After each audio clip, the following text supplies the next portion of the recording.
Pag tayo ng shifting valve, pag mag-bleed tayo,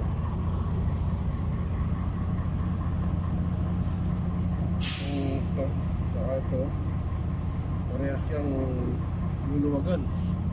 Pati yung lalaman na yan, ayan, luluwagan din.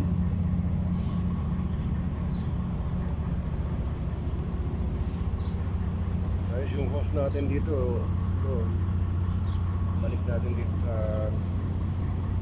gumawa lang tayo ng pump bleed, fuel pump ng pickup.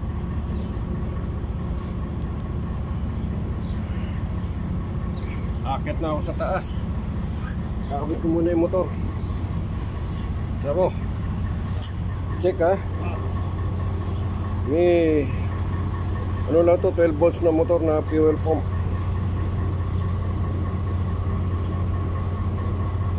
Itong pang-bleed namin eh.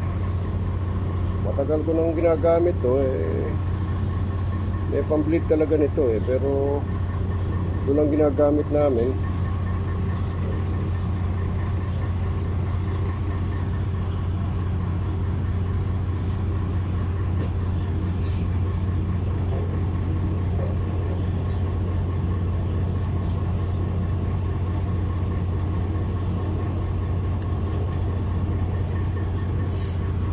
Kamu taruh pa, kamu.